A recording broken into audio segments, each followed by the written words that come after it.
Magandang araw po sa ating lahat.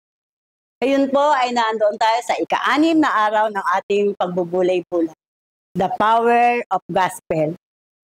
Matatagpuan sa Roma 1:16. Sa English po, for I am not ashamed of the gospel because it is the power of God that brings salvation to everyone who believes.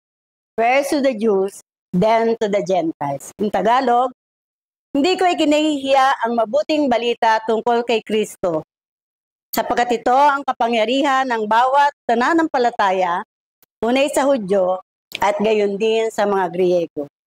Hindi lamang sa mga nabanggit ang mga salitang ito, kundi sa lahat ng mananampalataya.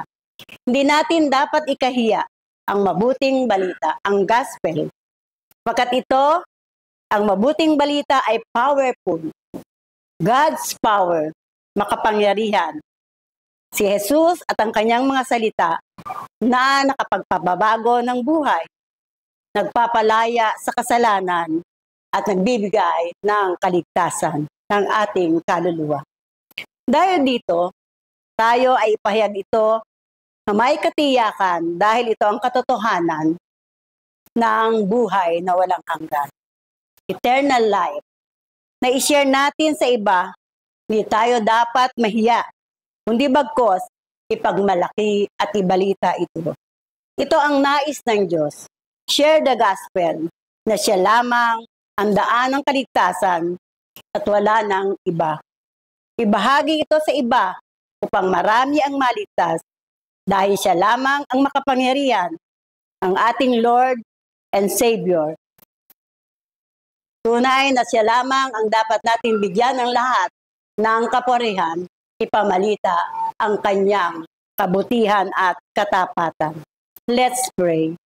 Panginoon, salamat sa katotohanan at katiyakan mula sa iyo, ang kaligtasan at buhay na walang hanggan.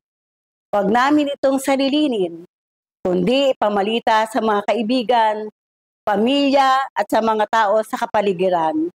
Dahil tanging siya lamang ang makapagbibigay ng kaligtasan at buhay na walang hanggan. Have a blessed day at bukas po para naman po sa ating 8th day ng pagbubulay-bulay.